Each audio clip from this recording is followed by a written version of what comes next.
By now, you've probably seen hundreds of different posts on social media talking about how great index funds are and how great ETFs are. But there's not enough people talking about the differences between these two types of investments. And if you're feeling confused as to what those differences are, and more importantly, which of these two options is better for you, by the end of this video, it'll all be super clear. So in this video, we're going to cover the basics of index funds and ETFs, just so we're all on the same page. We're going to go over the key differences between the two types of investments. And at the end, we're going to cover which one of these two options makes the most sense for you to use to build your portfolio to reach your goal of financial freedom or generational wealth for your family. So for part one of this video, we're going to start off with just a simple overview of the basics of what index funds and ETFs are. If you're a complete beginner to investing, this will be very helpful for you. If you're an advanced investor and already know this stuff, feel free to skip to the next section of this video. So let's start off with what is an index fund. I think a great way to define what an index fund is to literally look at what the name is. So starting off with what an index is, it's really just a category of investments that all have something in common. You probably hear about the S&P 500 index all the time. That's simply a category of the 500 largest publicly traded companies in the United States that you can buy stocks of. And the word fund really just means like a pool of money. And that pool of money is being managed in a way that's designed to mirror or track the performance of a particular index. Here's a classic example of a very popular S&P 500 index fund.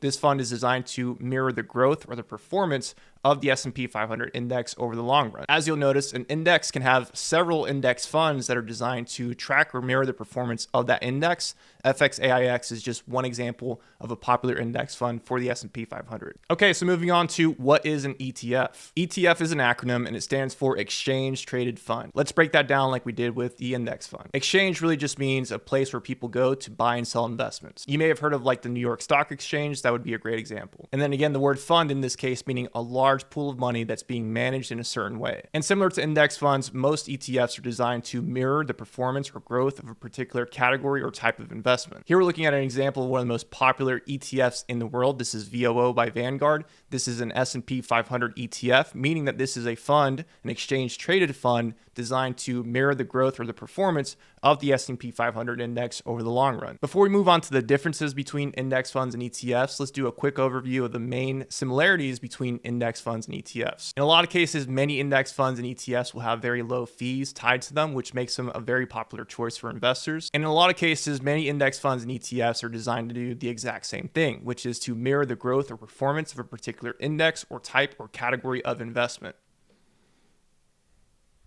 And we'll talk about this some more.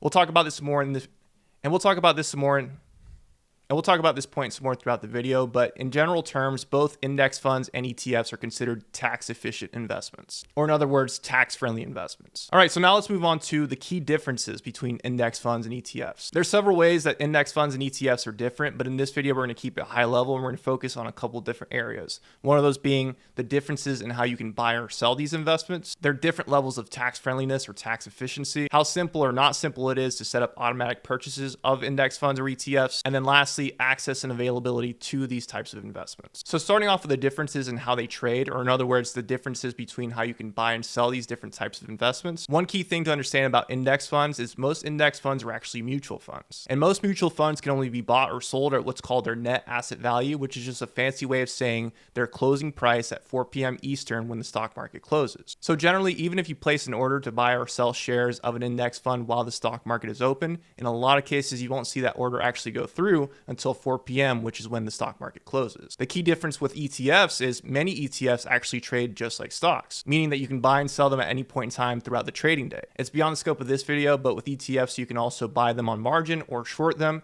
which is typically not possible with index funds. All right, so now moving on to tax efficiency or tax friendliness. Again, I want to state that both index funds and ETFs are generally considered relatively tax efficient. However, ETFs do have an edge here. We have to remember that most index funds are mutual funds. And something to know about mutual funds is in some cases, they'll pay out what's called capital gains distributions. So basically what happens is the fund manager or the people that are in charge of managing the pool of the money inside the index fund will sometimes place trades or sell investments at a gain, and then they will pay out the profits of that trade to the shareholders, aka the owners of the shares of the index fund. In simple terms, the IRS almost treats it like you were the one that sold the investments at a gain. And that capital gains distribution or that payout of the cash from the profits is considered a taxable event. Whereas with ETFs, it's much more rare to run into capital gains distribution. So all this goes to say in the tax friendliness or tax efficiency category, ETFs do have a slight edge. All right, so moving on to automatic recurring purchases or dollar cost averaging. To be clear, it is possible to set up automatic recurring purchases of both index funds and ETFs. However, from experience, I can tell you that typically index funds make this a little bit easier depending on the platform that you're investing through. I do want to stress that a lot of this stuff is platform specific, meaning it will depend on the type of brokerage that you're investing through. But to keep things short, generally with index funds, it's a lot simpler to set up automatic recurring purchases compared to ETFs. Because again, ETFs trade like stocks, and not all investing platforms allow you to set up automatic recurring purchases of investments like stocks and ETFs. So all this goes to say, depending on the platform that you're investing through, when it comes to automating your investing, index funds can potentially have a leg up on ETFs. Now let's move on to access and availability. I don't want to speak in too broad of terms here because there's all sorts of different types of funds out there that have different types of rules. But generally, when it comes to buying index funds, sometimes it's very platform specific. So for example, if you want to buy Vanguard index funds, you're likely going to have to be a Vanguard client. Or if you want to buy Fidelity index funds, you're likely going to have to be a Fidelity client. Another thing to keep in mind here is some index funds do have minimum investment requirements. And this is an example of just that. So this is VFIAX, which is one of Vanguard's S&P 500 index funds.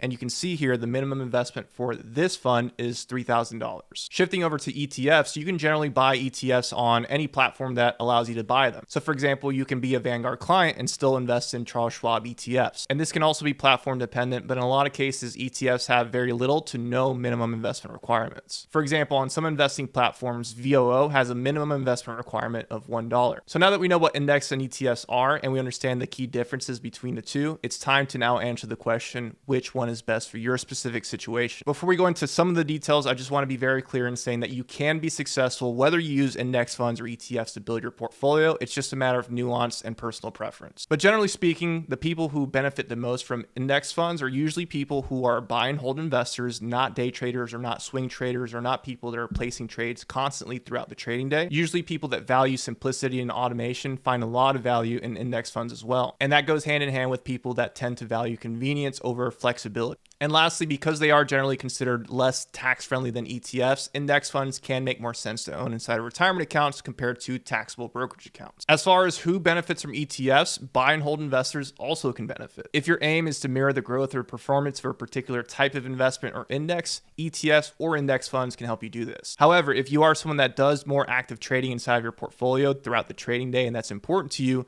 that would be a sign that ETFs would make more sense for that specific case compared to index funds.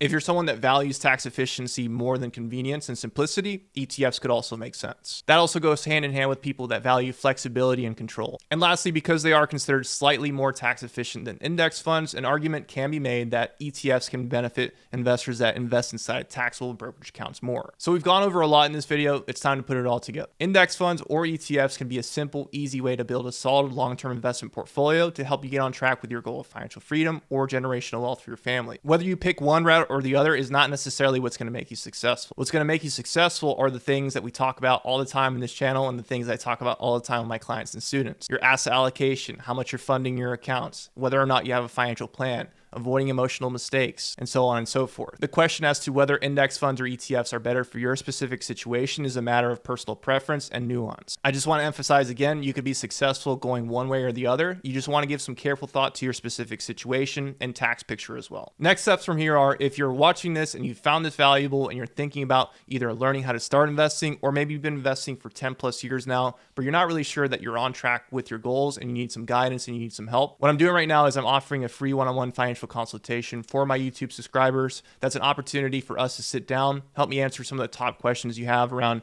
what you have going on financially in your investments and so on, so I can point you in the right direction. In the description to this video, you'll find a link that you can use to schedule that quick free call with myself. So make sure that you take advantage of that if you're not feeling 1000% confident about what's going on in your investing or your finances in general right now. But besides that, I just want to take a second to say thanks so much for taking the time to watch the video. I hope you learned something new, and I hope you are able to take something away from this video and apply it in your wealth building and your investing journey. If you still have questions on any of the things I talked about in this video or anything in general, feel free to drop those in the comments. I'll do my best to answer as many as I can. And also, if the video was helpful for you, make sure that you give it a thumbs up and subscribe to the channel. I'm doing my best to be more consistent with uploading to YouTube in 2025, and I want to make sure that I'm here for you every single step of your wealth building and investing journey. Again, thanks so much for taking the time to watch this video, and I'll see you in the next one.